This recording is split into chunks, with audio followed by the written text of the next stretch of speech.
Our expectations are we need to build a race-worthy bike. Our rules were kind of wide open to a point, so a lot of it was your own imagination. Okay, where do we save weight? How do we make it handle better?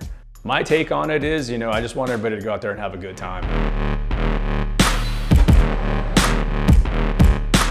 It's definitely a challenge to take, a bike that doesn't belong on a track that way and get it to a point where it can handle decently out there. You start out and you're really probably questioning yourself, will this thing really work?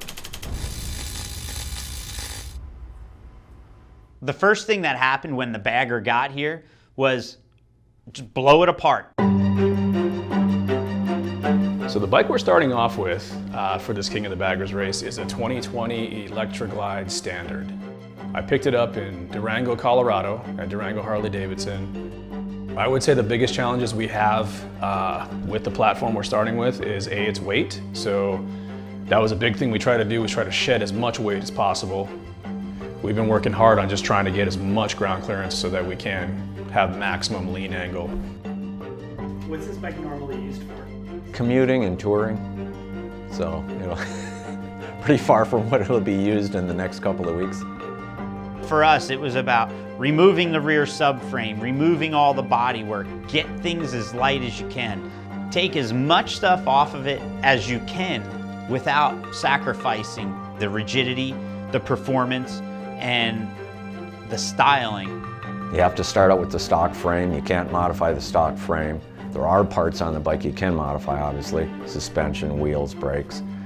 So the biggest thing that we have that's in this build, besides all the things we're worried about for suspension and riding position, is the heart of it, Thank God we're partnered up with Harley-Davidson and we have a 131-inch crate motor in there. We installed the Harley-Davidson 131 crate motor. That's the biggest motor they allow you to put in it. When you look at that, you know you have the power. You have the torque because it's a V-twin. It's just the general characteristics of it. We're going to be in the neighborhood of 170 horsepower, 160 plus foot-pounds of torque. Making them handle well is going to be a real key at Laguna Seca especially. We have the means of pretty much designing, engineering, manufacturing, and making any one of those cool parts on that motorcycle. I mean, it takes a lot of people. I've got some really good friends that are part of the team, that are part of the crew as well. As far as like hands-on working on the bike, it's me and my right-hand guy, Ruji.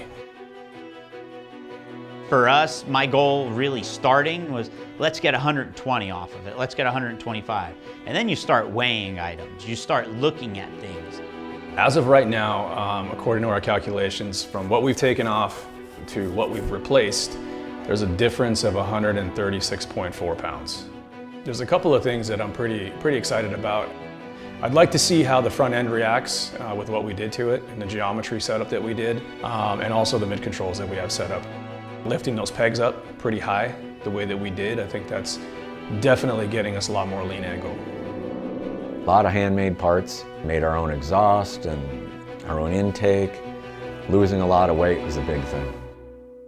So when I found out we were not able to use carbon fiber wheels, our next step was obviously a nice billet wheel. So we went with the Marchesini ones, but it's still really cool when you have the carbon fiber, just like we do on the whole motorcycle. Carbon fiber bags, carbon fiber tail section, everything basically in the back of this motorcycle is carbon fiber. We've shed as much weight as possible as we can, and hopefully we got the geometry, the suspension, the ground clearance all dialed in. I think some people might be surprised at what these bikes can do. 596 pounds. And then what are you looking at stock? 805 pounds. So loss of over 200 pounds, lots of carbon fiber.